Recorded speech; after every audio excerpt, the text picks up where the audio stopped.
Mom.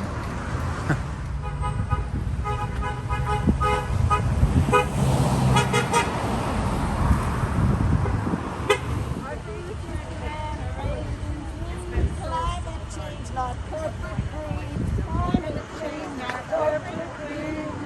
We will sing and dance and rap. We will sing and dance and rap. Anything to end this crap. Anything to end this crap. All right, that's all I got. Because the U.S. military is the biggest polluter in the whole world. And there's a problem of all the contractors getting so much money, and all of the representatives and senators being beholden to these contractors and these big businesses. So a lot of things need to change. And Extinction Rebellion would like them to change. She has been taking on the federal government not paying her war tax, not years, for decades. And they don't get her money. It's just amazing. So the budget, I think, for the military is going to be over $750 billion, I think, this year. I think that's why we're out here today. It's about taking action. It's not about whining, oh, the situation's terrible. Let's change it. Let's take action. And thanks to everybody for coming out today. You guys know that it's the fossil fuel companies and the corporations who've always said, let's start with your little personal choices, and as soon as you guys are really holy in that respect, you know, everything will be fine, it's your fault. That is BS. It's a system change. That's what we really need. So, average summer temperature increases of 10 to 12 degrees Fahrenheit by 2100 are expected. Okay, surface area wildfires increasing by 400 to 500% by 2040. The snowpack in the Cascades nearly gone by 2040. Reduced stream flow of 40 to 60% during the dry season in 2040. I mean, if there's no snowpack, the streams are going to dry up. The salmon will die. The salmon will die. They're already dying. They're dying. They'll be completely gone. Agriculture will fail. Near total conversion of the subalpine forest to other types of vegetation by 2080.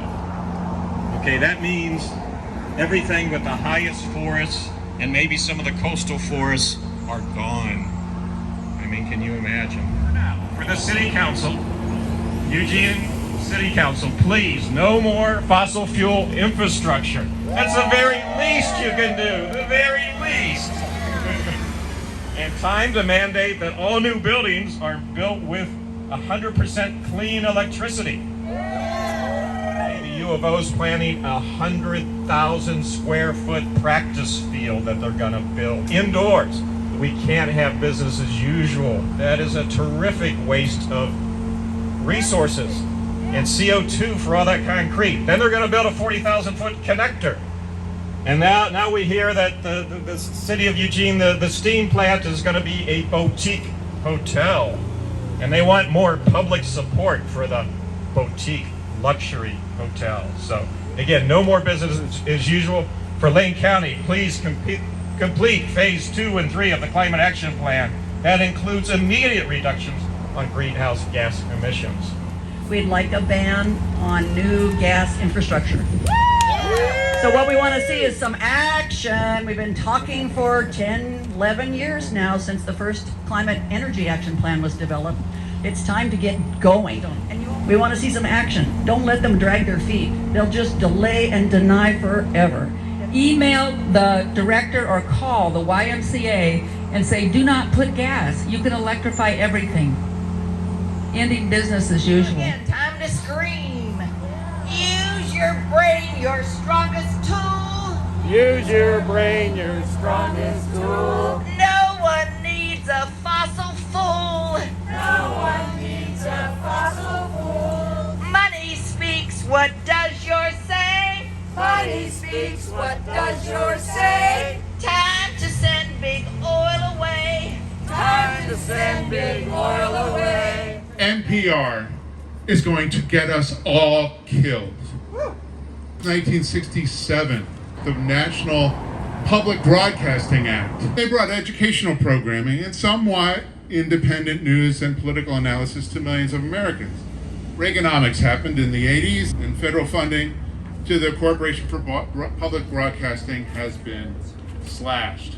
As a result, public broadcasting institutions now rely more and more on corporate and billionaire cash to operate, which is probably why PBS and NPR now filter what they play on their airwaves so they don't anger their wealthy bank backers.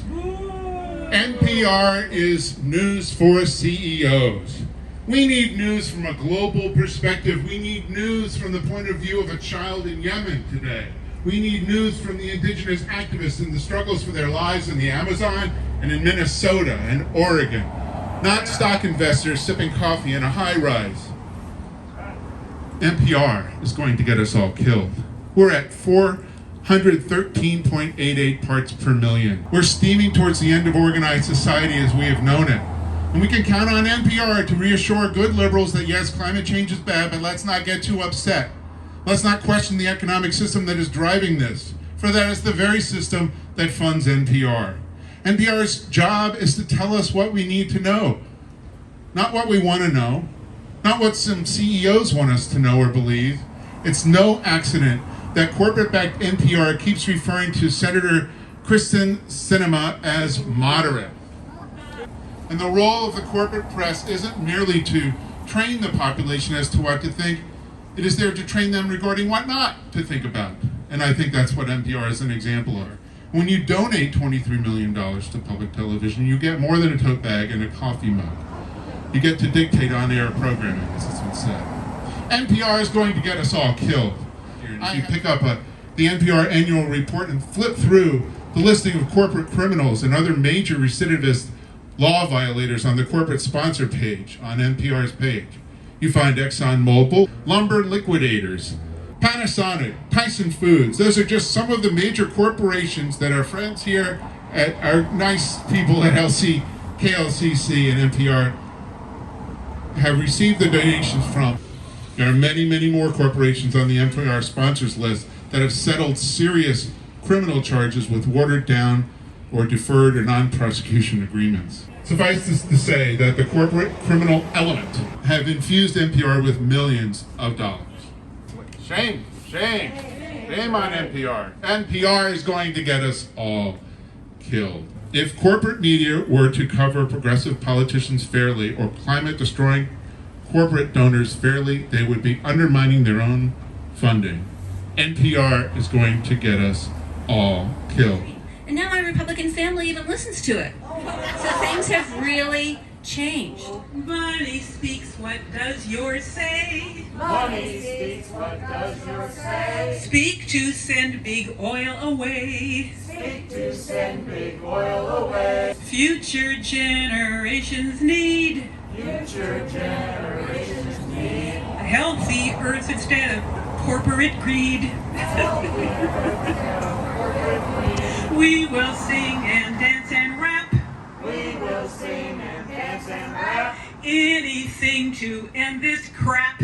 Anything to end this crap. All right. You know, our money talks. None of us here are probably rich people, but we have our money, put them in the credit union. Take it out of U.S. Bank, take it out of Chase.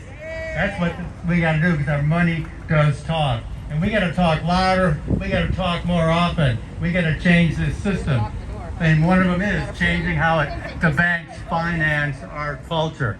So, what I want to say though to U.S. Bank, what I want to ask is, what's the plan here? Things are starting to look pretty bad. They're looking pretty bleak. So what is the free market solution going to be? When's it going to start? Because it's getting late. I'm getting worried and I'm getting scared. So it's another way that U.S. Bank and other banks are making a lot of money off the backs of low-income people and students. Carbon emissions are projected to go up 18% by 2030. They're not going down, they're going the wrong way. And per capita, the U.S. uses a lot more carbon than most other countries, certainly than China, certainly than India. You know, we like to blame those other countries, but really, it's right here. You know, in those other countries, China, by the way, a lot of their carbon is making products for us that we buy, okay? That doesn't even count on our list, and it should. So again, I want to know what the plan is. You know, when is corporate America going to wake up? When is it going to address the climate collapse? It's not happening right now. You know what? We got Bitcoin mining. So all that electricity, that makes up for, you know, the electric cars. It cancels it out. We've been here a lot of times to address Chase Bank, you know, and we scare them. Unfortunately, our small group is scary, I guess, and they'll come up and lock the doors. Well, I haven't seen it yet. You know, I don't know that they've locked the front doors yet, but we've been here a lot. So. I don't think there is a plan. There never will be a plan. The system is rigged only to plan for profits for the very, very, very few people. Let's thank each other for being here and give us each other the support that we need, and let's come back early and often, as they say. Earth before profits. Earth before profits. Earth before profits. Earth before profits. Earth before profits. Earth before profits. Yay! NPR, send your corporate blood money back. Send it back. Send it back. Send it back. Send it back. Send it back. Send it back. Woo! All right. Put your power to good use. Put your power to good use. End this Mother Earth abuse. And this Mother Earth abuse. Future generations